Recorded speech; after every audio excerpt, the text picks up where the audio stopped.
तो जय हिंद दोस्तों, आज हम बात करेंगे कैलोरीफिक वैल्यू के बारे में कि कैलोरीफिक वैल्यू जो होता है वो क्या होता है।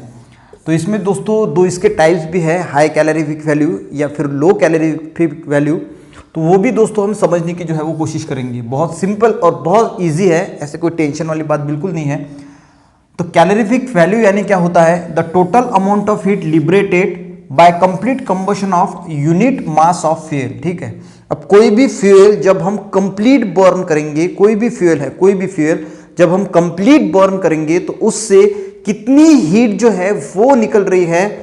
हीट को ही हम जो है वो एनर्जी भी कह सकते हैं कि कितनी एनर्जी उससे निकल रही है या कितनी हीट जो है वो उससे निकल रही है bye the complete combustion of fuel. जब उसका कंप्लीट कंबशन ऑफ फ्यूल हो जाता है, पर कितना तो यूनिट मास ऑफ फ्यूल का, यूनिट मास यानी हम 1 केजी ले सकते हैं, 1 ग्राम ले सकते हैं या फिर 1 क्विंटल ले सकते हैं, 1 टन ले सकते हैं। जितने जितने यूनिट मास के यूनिट होते हैं उतना उतना हम कितना भी ले सकते हैं। मैं यहाँ पे ये भी कह सकता हूँ the total amount of heat liberated by the complete combustion of 1 KG of fuel या 1 ग्राम ऑफ फ्यूल या 1 क्विंटल ऑफ फ्यूल या 1 टन ऑफ फ्यूल, तो उसी को दोस्तों हम यूनिट मास कहते हैं। तो जो यानी इतना अगर हम ये यूनिट मास निकाल के यहाँ पे 1 केजी भी लिख सकते हैं तो हम यहाँ कहेंगे the total amount of heat liberated. तो कितनी हीट जो है वो वहां से लिबरेट हो रही है bye the complete combustion of 1 KG of fuel. तो कोई फ्यूल है वो अगर हम 1 केजी बर्न करते हैं तो उससे कितनी टोटल हीट जो है वो उससे निकलती है,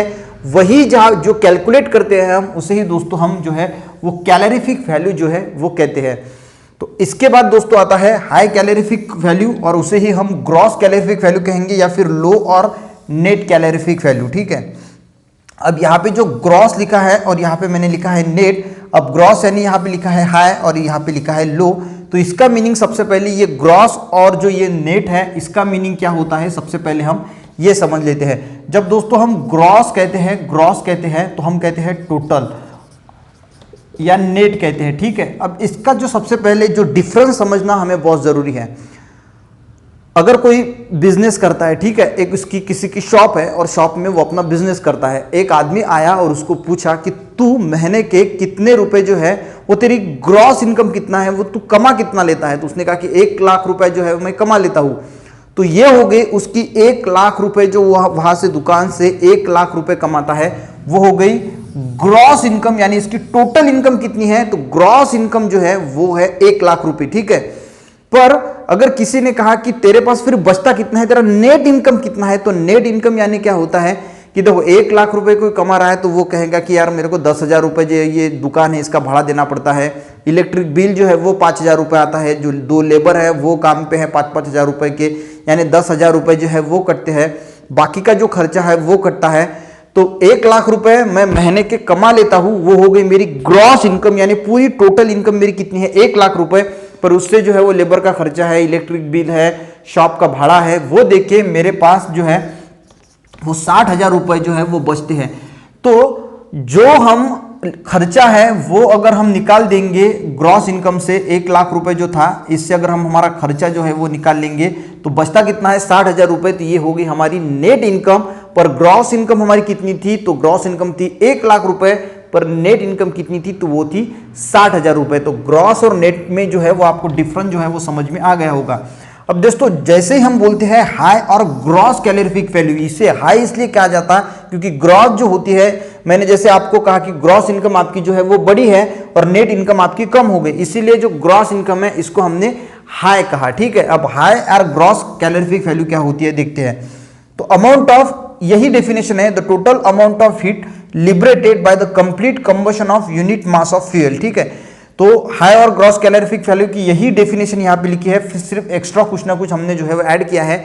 यानी होता क्या है? The total amount of heat liberated, कितनी हीट जो है वो लिबरेट हो रही है bye the complete combustion of unit mass of fuel. तो यूनिट मास ऑफ फ्यूल जब हम बर्न करेंगे तो कितनी हीट जो है वो लिबरेट हो रही है। एंड इसमें लिखा है and the product of combustion have been cooled at room temperature. अब ये क्या है ये समझ लेते हैं। ठीक है, अब कोई भी फ्यूल अगर हम बर्न करते हैं, ठीक है, अब कोई भी फ्यूल अगर बर्न करते हैं, मान के चलो कि कोल अगर हमने बर्न किया तो कोल से बर्न होने के बाद कुछ ना कुछ बाय प्रोडक्ट निकलेगा, कुछ ना कुछ प्रोडक्ट होगा, हीट तो निकलेगी यानी एनर्जी तो निकलेगी, पर उसके साथ जो है वो कार्बन डाइऑक्साइड भी वहां से लिबरेट होता है। ठीक है, तो कार्बन डाइऑक्साइड जब वहां से लिबरेट होगा तो वो अपने साथ कुछ ना कुछ जो है वो हीट लेके जाएगा। ठीक है, अगर हम हाइड्रोजन को बर्न करेंगे तो हाइड्रोजन को हम जैसे बर्न करते हैं तो उसमें से वाटर वेपर यानी H2O निकलेगा, तो वो भी अपने साथ कुछ ना कुछ हीट जो है वो लेके जाएगा। कौन सा भी फ्यूल अगर हम बर्न करते हैं तो हीट ही नहीं निकलती, हीट के साथ कुछ अलग अलग बाय प्रोडक्ट जो होते हैं, प्रोडक्ट होते हैं, वो भी वहां से निकलते हैं जो हीट को अपने साथ लेके चले जाते हैं। तो टोटल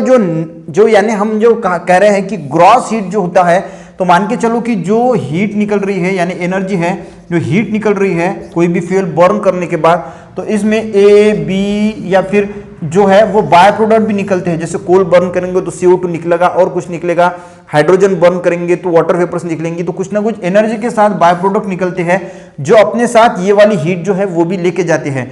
तो ग्रॉस कैलोरीफिक वैल्यू यानी क्या कहता है होती है, तो ये टोटल हीट यानी ये जो बाय प्रोडक्ट निकल रहा है यहाँ पे, इनके पास जो है, इनके पास जो हीट है तो हम इन्हें जाने ही नहीं देते कहीं। हम क्या करते हैं, ये जो निकल रहे हैं इनको कूल कर लेते हैं रूम टेम्परेचर पे यानी कंडेंस कर लेते हैं, और इनके पास जो हीट है वो भी हम कैलकुलेशन में लेके आते हैं। तो हम उसे जो दोस्तों कहते हैं ग्रॉस कैलोरीफिक वैल्यू यानी, और उसे ही हम हाई कैलोरीफिक वैल्यू या ग्रॉस कैलोरीफिक वैल्यू कहते हैं। जो हीट ये वाले जो बाय प्रोडक्ट है वो लेके जा रहे थे तो वो हम उसे कूल करेंगे या कंडेंस करेंगे एट रूम टेम्परेचर पे।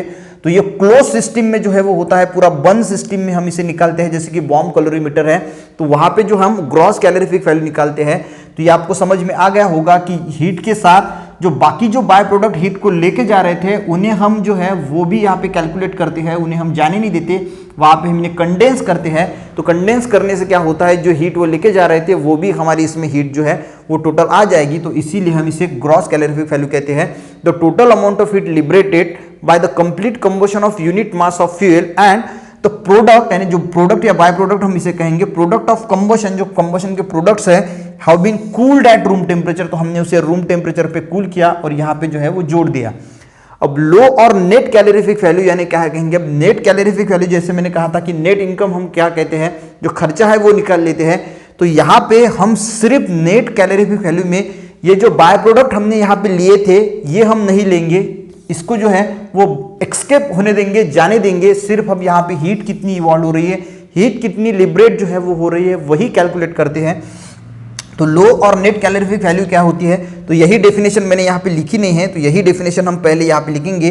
The total amount of heat liberated by the complete combustion of unit mass of fuel, तो यहाँ तक जो है वो ये डेफिनेशन सबसे पहले हम यहाँ तक लिखेंगे और बाद में है and the product of combustion are permitted to escape, यानी जो कंबशन के प्रोडक्ट है उसे हम एक्सकेप होने देंगे, जाने देंगे, तो वो हम यहाँ पे नहीं लेंगे। तो इसकी वजह से ये जब चले जाएंगे तो ये जो नेट यानी जो कैलोरीफिक वैल्यू है वो कम हो जाएंगी। मान के चलो कि यहाँ पे अगर 100 आ रही है तो इसकी जो है वो यानी 70 है और इसकी मान के चलो 50 है, ये दूसरा एक बाय प्रोडक्ट इसकी 50 है, तो ये टोटल मिला के हो गई 100। पर जब हम नेट कैलोरीफिक वैल्यू करेंगे तो ये जो है ये चले जाएंगे, उसको जाने देंगे, तो हमारे पास कितनी बचेंगी 70। तो ये क्या है, लो कैलोरीफिक वैल्यू भी हम इसे कह सकते हैं या फिर नेट कैलोरीफिक वैल्यू। इसमें जो प्रोडक्ट, जो कंबशन के जो प्रोडक्ट है उन्हें हम कैलकुलेट नहीं करते, उन्हें हम हमारे हिसाब में नहीं लेते, परमिटेड टू एक्सकेप, तो उनको जो है वो हम जाने देते हैं। तो ये कुछ बातें थी दोस्तों कैलोरीफिक वैल्यू के बारे में, ग्रॉस और high calorific value and low और नेट कैलोरीफिक